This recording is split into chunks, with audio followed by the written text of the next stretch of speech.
Anyway, next question is, let's see. Let me find it. Here we go. Next question. If I'm singing in an a cappella group, the sound and meaning of the song, vocal parts, is sort of already set because we are doing a cover, but I cannot sing my part great because I sort of can't fit in that designed sound.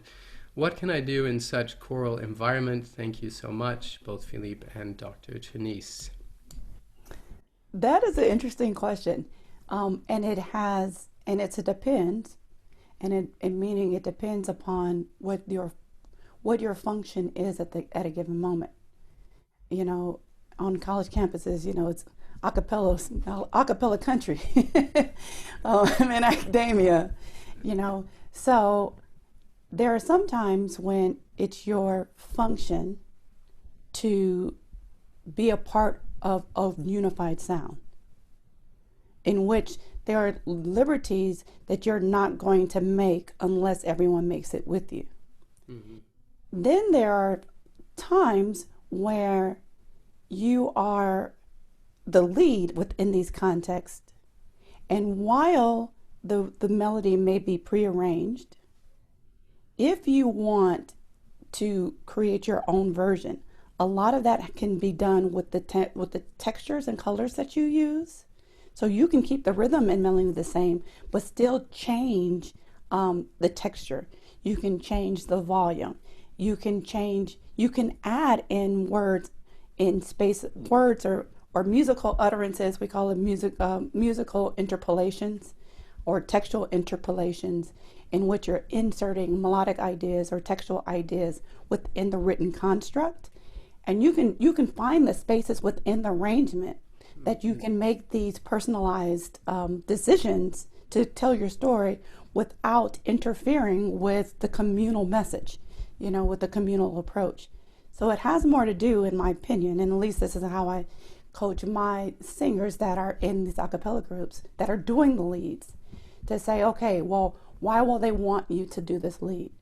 What is it that you're going to bring? How can you use the arrangement that pre-exists to have this conversation in a way that still sounds like you, that still stresses the words that you'll stress, but at the same time is coordinated and synchronized, so that you and your fellow singers are presenting this kind of unified, I'm going to say, and they backing me up, or we're going to sing this together.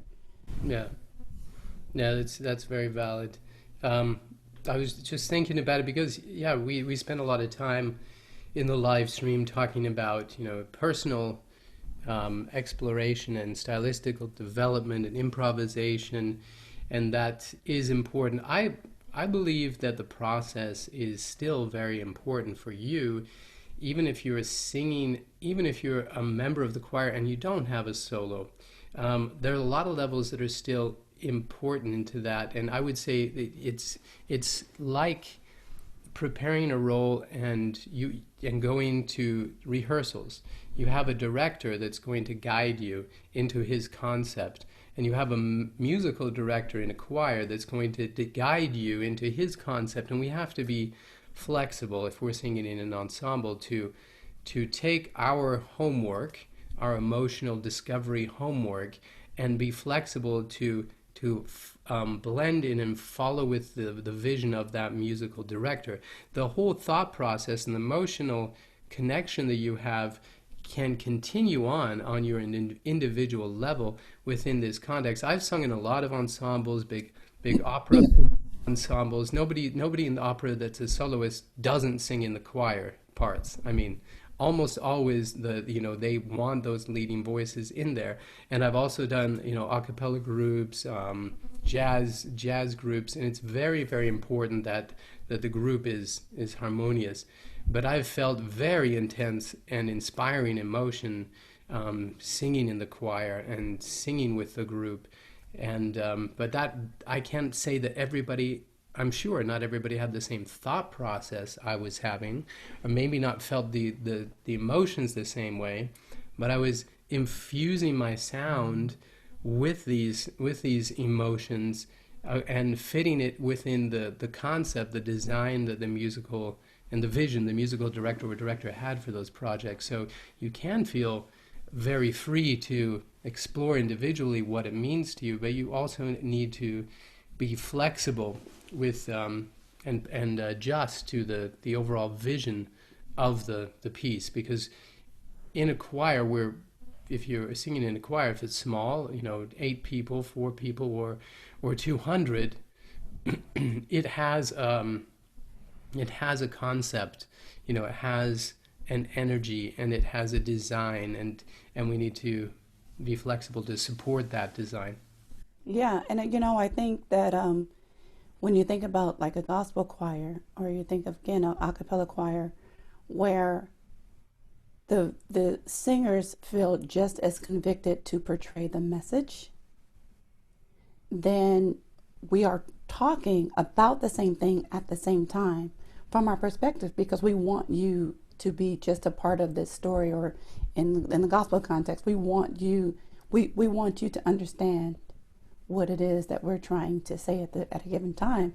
So there's a level of conviction that goes with that each member has, and the responsibility that each member has in the choir to speak with assertion Yeah. and conviction, and saying that this is this, but we're doing it together like an army, like an army of words. In the a cappella scene, where it's smaller groups or smaller ensembles, you're looking at multiple soloists. So you're spread across the stage, and each of you have the charge to keep the audience engaged in the collective. So you have that component as well. Yeah, it's a wonderful thing. I mean, if you think of it, we're just a group of people speaking with one voice. Yeah, And it really is. Absolutely.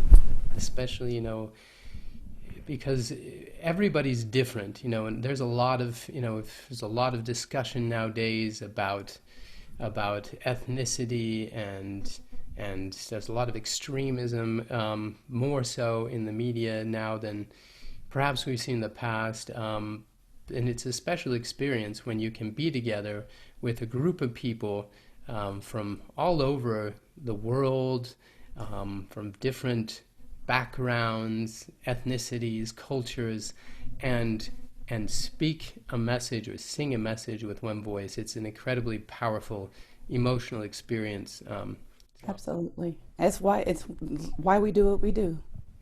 You know, you're like, okay, I don't know what up everything that's happening in the world, but I know in our little space we have a sense of harmony and belonging and connectedness that makes it worth doing. Yeah, we had today in the live stream, we had people from really all over the world. I don't know if you saw the chat where people are tuning in from, but things that pop into mind, we had, South America, a lot of South American countries, North America, Europe, people from the Middle East and Asia, even, Australia, India. That's a lot of different people, all Right. unified by the love of the voice and singing, Indeed. unifying factor. Very cool. Very cool. Yeah, I just want to thank you again, and I'd like to ask you, how did you enjoy being on Voice Masters live stream? I enjoyed it. Voice Masters live stream I thought was a very cool experience, in the sense of bringing folks together in a very safe space that doesn't have the pressures of being in like an academic setting, but in a collective community. And I think that the singers and members that are able to participate in these weekly live streams are going to really, really just be in for a treat, because everybody that you've been bringing has been so different. And, everybody that you've also been bringing has been themselves. And that's what I really appreciated about this platform that you've started and being a part of it. It's just being another voice in the community to say that we're the same and we're all growing together. So it was cool. Thank you. It's been a joy having you, and I can't wait. I'm sure everybody's in the same boat. We can't wait for a return to a sense of normalcy, the new normal, New normal. whatever that's going to be, but where we can actually then get together and bring some people from different states, countries together in a physical location and share the same space and energy. I'm really looking forward to that, and Yeah. hope you'll join us again. Indeed, indeed. Thank you again. I'm so happy, so honored to be here and share with y'all. Bye. Bye. Thank you, Doctor.